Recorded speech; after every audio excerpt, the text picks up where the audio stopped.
Hoje no A Ler é que a gente se entende, temos como convidado o professor Joaquim Gomes, que leciona a disciplina de História do nosso agrupamento.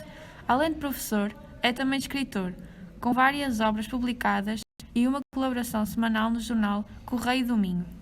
Obrigado por estar aqui connosco, professor. Lembra-se dos seus primeiros contactos que teve com a leitura? Bom dia. Eu felicito-vos pelo trabalho que estão a desenvolver na disciplina de português. Lembro-me, os primeiros contactos são evidentemente logo na escola primária, no primeiro ciclo, onde começamos a desenvolver ou não o gosto pela leitura. E depois vamos desenvolvendo esse gosto à medida que os anos vão passando, quer a nível de anos de vida das pessoas, quer a nível de anos de escolaridade. E a nível de leitura, eu recordo-me de vários episódios que me levaram a gostar de ler e de escrever. Por exemplo, eu quando andava no ensino secundário, os meus pais davam-me dinheiro para o transporte, para o autocarro, e eu ia a pé para a escola e depois para a universidade e gastava o dinheiro a comprar livros. Evidentemente em livrarias que depois me começaram a conhecer e faziam sempre descontos nos livros que eu lá comprava, mas recordo-me desse episódio em que mensalmente, enfim, em vez de gastar o dinheiro no transporte do autocarro, ia para a escola a pé e depois para a universidade. No meu caso foi na Universidade do Minho. Ia a pé e gastava esse dinheiro na compra de livros. E foi assim que fui começando a gostar dos livros, quer da leitura e também quer da escrita. Por exemplo, a nível da escrita, eu vou contar-vos aqui um pequeno episódio. Eu andava no 10º ano e, curiosamente, foi na disciplina de português. O professor, na altura, disse, não sei se foi por incentivo ou não, mas disse que eu não escrevia muito bem. Estava no 10º ano e disse-me, olha, tu não escreves muito bem. E isso foi um momento que me chamou a atenção. Eu continuo a dizer, não sei se foi incentivo ou não, mas foi um momento em que eu resolvi aplicar-me mais e cada vez mais, quer na leitura e quer na escrita. E a partir daí, e foi no ano seguinte, comecei a escrever, portanto convidaram para escrever num jornal, neste caso como vocês disseram, o Correio do Minho, e já colaboro nesse jornal há 32 anos, semanalmente ao domingo. Portanto, esse momento em que um professor de português, por incentivo, creio eu, disse que não escrevia muito bem, foi o momento em que me levou a empenhar-me cada vez mais. E eu insisto nisto, foi garantidamente um incentivo. Porquê? Porque os professores são sempre os melhores informadores, os melhores conselheiros e o que querem o melhor para os alunos. E somos amigos, continuamos amigos, desde aí tornámos-nos amigos, eu e esse professor, até hoje. E, portanto, na altura hesitei em saber se foi um conselho ou não, se foi uma crítica ou não, mas depois, com o passar do tempo, sei que foi de facto um incentivo e um ponto de viragem para criar o gosto pela leitura e pela escrita. O que é que gostava de ler em criança? Eu gostava de ler de tudo, mas na minha época, portanto, a época em que eu tinha, enfim, a vossa idade, que estava no secundário, estava a decorrer a Guerra Fria, estávamos nos últimos anos da Guerra Fria e havia muita literatura em Portugal sobre a Guerra Fria. Eu gostei muito de ler a literatura, na altura, a literatura soviética, No caso de Portugal, eu gostava e gosto muito da literatura do século XIX, do romantismo do século XIX, e eu destaco aqui, para não dar vários exemplos, um dos escritores mais próximos da nossa região, que é Camilo Castelo Branco, que tem aqui a Casa-Museu em São Miguel de Ceide. E, de facto, Camilo Castelo Branco é, no meu entendimento, um dos escritores mais brilhantes portugueses, porque retrata, analisa aquilo que nos diz respeito, que é a nossa região, a nossa cultura, o nosso povo. E Camilo, nas suas obras, retrata precisamente a nossa região, as características sociais, rurais da época e também, claro, transformando isso na literatura romântica, que na escrita dele é brilhante. E na atualidade, que género gosta mais de ler? Eu leio de todo o tipo de livros. Eu, por exemplo, nos últimos meses, anos, estou a ler muito a literatura correspondente à Segunda Guerra Mundial. Todo o ambiente que se gerou em torno da Segunda Guerra Mundial, as perseguições que ocorreram na Segunda Guerra Mundial, campos de concentração. Porquê? Porque esse foi um momento dramático na história da humanidade e por vezes temos a tendência de que isso já passou e jamais se repetem acontecimentos desses. E a literatura, ou o gosto pela literatura, ou a liberdade, como ainda há pouco vimos, ou a defesa da democracia, é muito como alimentar um ser vivo. Ou seja, nós temos que alimentar um ser vivo para ele existir, para ele se manter. Assim como temos que manter a democracia, alimentá-la diariamente com os nossos atos para se manter, assim como temos que manter a liberdade diariamente para que ela se mantenha, assim como temos que ler todos os dias ou frequentemente para que o gosto pela leitura e pela escrita não se perca. E ler é fundamental, tal como é a liberdade, tal como é a democracia. Para si, há algum lugar ideal para ler, ou algum momento ideal? Há sempre momentos para ler. No meu caso concreto, eu todo o tempo livre que tenho passo na biblioteca pública em Braga. Portanto, tenho amanhã disponível, ou uma tarde, ou 2 horas, ou 3, passo na biblioteca pública de Braga. Enfim, estou lá tantas vezes que muitas pessoas que frequentam a biblioteca às vezes chegam-me a confundir com um funcionário, porque estou lá e dirigem-se a mim, eu tenho que dizer que não sou funcionário, mas depois em casa tem que haver sempre espaço de leitura e no caso enfim, à noite, no meu caso, à noite, antes de me deitar, eu não consigo adormecer sem ler umas páginas de um livro. Portanto, é já hábito enraizado.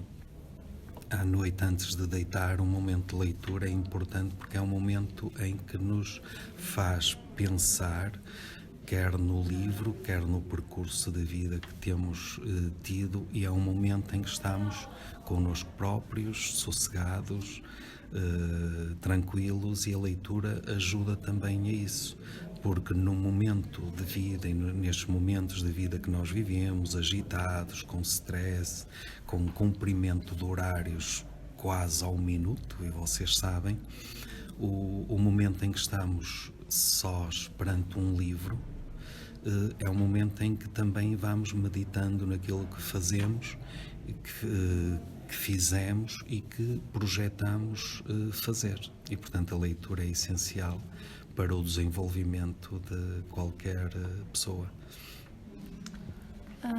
E qual é a importância da leitura para o professor, para os jovens em particular?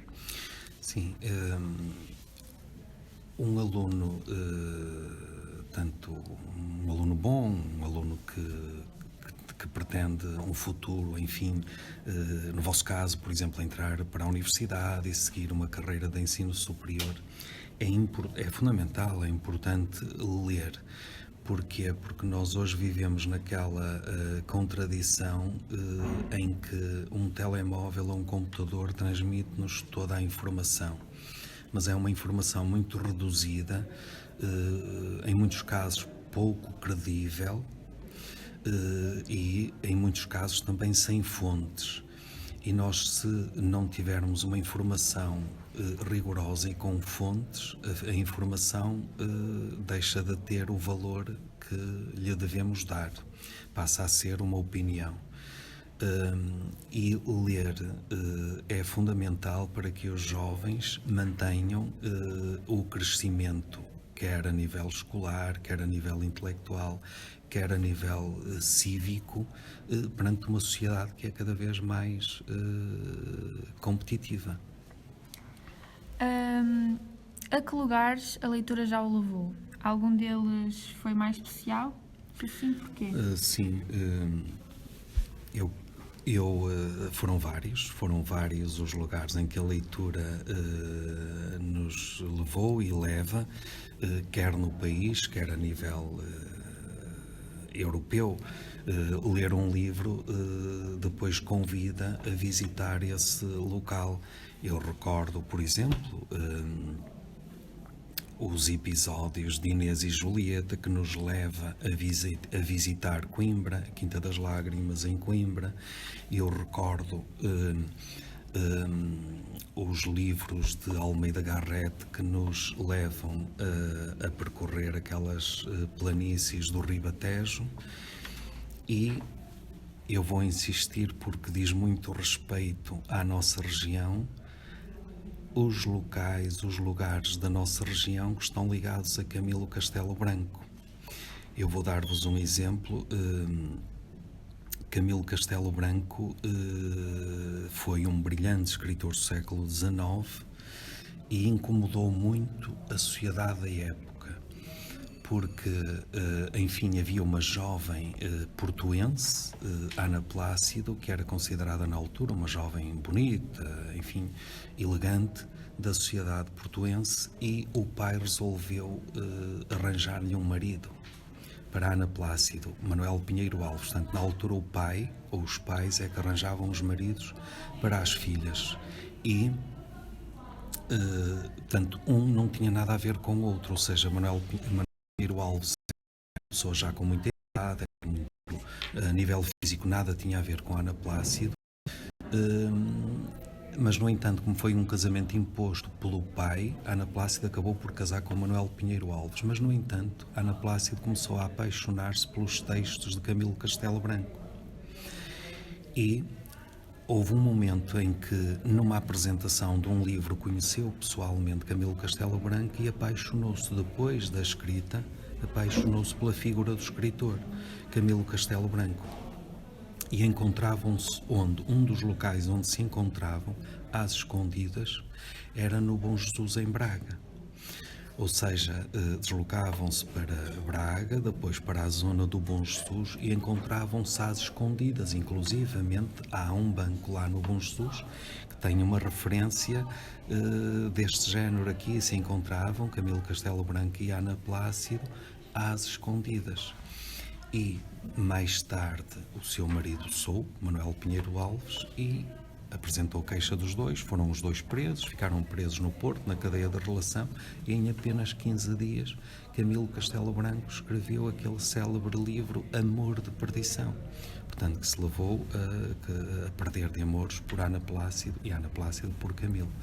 Mas para dar este exemplo de como um livro nos pode levar a percursos dos escritores. Dei este exemplo de Camilo Castelo Branco porque é o exemplo da nossa região, das nossas freguesias, da cultura que existia na época de 800, na segunda metade de 800 do século XIX. Costuma ler romances históricos? Costumo, nos últimos tempos tem sido muito à base de biografias, porque as biografias estão agora, enfim, em força, e é importante ler biografias porque retrata a vida, o percurso de vida das pessoas, tudo o que nós temos aqui à nossa volta foi construído por homens ou mulheres. Portanto, todo o desenvolvimento da humanidade foi feito por homens, pelo trabalho de homens e mulheres. E é importante retratar em livro o percurso feito por homens e mulheres, como através de biografias. E, portanto, nos últimos anos tem saído, quer em Portugal, quer a nível europeu, mas concretamente em Portugal, muitas biografias que nos prendem muito a atenção e a leitura. E, como disse, nós para lermos temos que ter paixão pela leitura, ou como por qualquer outra atividade do homem, não é? Portanto, para lermos temos que ter paixão pela leitura. Além de professor, também é autor de vários livros. Os seus livros têm alguma temática comum?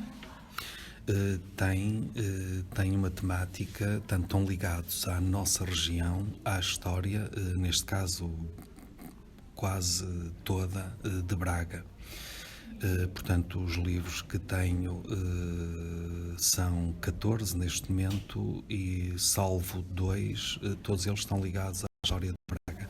Por exemplo, o primeiro, e depois quando nós desenvolvemos um tema, há sempre alguma ligação pessoal ou emocional a esse tema. O primeiro livro que publiquei foi a história dos caminhos de ferro de Braga, o ramal de Braga, portanto Porto, e concretamente Nine a Braga. Porque o meu pai foi ferroviário toda a vida, portanto a profissão dele foi ser ferroviário, e na altura os caminhos de ferro e a profissão de ferroviário eram importantes para o desenvolvimento da sociedade. Portanto, o comboio, os caminhos de ferro eram dos principais transportes, meios de comunicação da época. E como o meu pai foi, ferroviário a vida toda, foi a forma que eu encontrei de lhe prestar homenagem fazendo a história dos caminhos de ferro, Porto e concretamente Nine a Braga. Depois, a partir daí, centrei todo o trabalho na história da nossa região, concretamente de Braga. Por exemplo, o segundo livro foi uma antologia de bracarenses ilustres, lá está as biografias que são importantes, uma antologia de bracarenses ilustres. E, por exemplo, o terceiro livro, para ver como está associado, recordo-me que recebi uma chamada em casa de um senhor que vivia em Lisboa, em Oeiras, e disse-me que tinha comprado o livro, portanto, uma antologia de bracarenses ilustres, e nesse livro vinha um capítulo referente ao seu avô, António Maria Pinheiro Torres, e em nome da família decidiram, convidaram para fazer a história da família deles. E, portanto, esse foi o terceiro livro, Pinheiro Torres Ilustres. Analisei 9 elementos da família Pinheiro Torres, entre os quais, lá está, se refere a um médico de Camilo Castelo Branco, que se refere, por exemplo, ao primeiro reitor do Liceu de Braga, que é um dos liceus mais antigos do país, a presidentes de Câmara, do Porto, de Cabeceiras de Basto, etc., a escritores, Alexandre Pinheiro Torres. E, portanto, esse foi o terceiro, e a partir daí foi sempre a seguir essa temática de Braga, das biografias e tudo o que diz respeito a Braga e à nossa região. Qual dos seus livros deu-lhe mais prazer de escrever e porquê? Isso é difícil porque são 14 livros. Imaginem que tinham 14 filhos e vos perguntava qual é o filho que gosta mais, ou a filha. Nenhum pai ou mãe terá, enfim, o direito até de dizer que gosta mais do filho de um ou do outro. E gosto de todos. É difícil. Eu recordo-me, por exemplo, que é a Galeria dos Presidentes da Câmara de Braga. A Câmara de Braga tem a história dos presidentes da Câmara desde 1836 a 2004, e é a única Câmara do país que tem a história dos presidentes de Câmara editada. E esse livro deu-me muito trabalho, porque eu tive que consultar as atas da Câmara Municipal desde 1836 até 2004 e consultar as atas, entramos, por exemplo, na Biblioteca da Câmara ou no arquivo da Câmara e estamos rodeados de atas manuscritas e temos que pesquisar tudo aquilo. E, portanto, foi um livro que me deu muito trabalho, mas todos eles, por exemplo, há poucos meses atrás saiu um que é tanto um balanço de textos publicados no Correio do Minho, de 30 anos, que publiquei no Correio do Minho, e, portanto, tem lá cerca de 200 textos, num total de 2000 e tal textos que já publiquei. Portanto, qualquer livro é importante no meu caso. Dos seus livros, qual é que recomendaria aos seus alunos do secundário? Do secundário, talvez o primeiro, Braga e os Caminhos de Ferro, porque é um tema que incide muito na história dos Caminhos de Ferro. São temas que são abordados no secundário, quer no 11º, quer no 12º anos. E depois também porque, insisto nisto, os Caminhos de Ferro são muito importantes para o desenvolvimento económico de um país, para a afirmação cultural de um país. Eu recordo-me, por exemplo, daqui da nossa região, iam algumas pessoas, em finais do século XIX, início do século XX, iam a Paris de comboio comprar os livros, as novidades literárias, em Paris, e depois regressavam e à noite liam, convidavam amigos e familiares e liam as novidades literárias, os livros, liam-nos aqui às famílias e aos amigos, dizendo que tinham acabado de adquirir esse livro em Paris. Portanto, os comboios e a leitura estão muito associados um e outro. Aliás, nos comboios, os comboios são locais de leitura, porque as pessoas, ao fazerem viagens, também leem muito. Por exemplo, no Japão, todas as pessoas que frequentam os comboios ou metros andam esmagadoramente a esmagadora maioria das pessoas anda com livros no bolso e mal se sentam, pegam no livro e começam a ler os livros do bolso. Portanto, são locais de leitura. Bem, agora só nos falta agradecer por estes momentos. Certamente esta será a primeira de muitas outras conversas. Muito bem, muito obrigado. E assim terminamos mais um A Ler é que a gente se entende com o professor Joaquim Gomes. À conversa com Luana Pereira e Daniela Moraes. Até breve. Obrigado.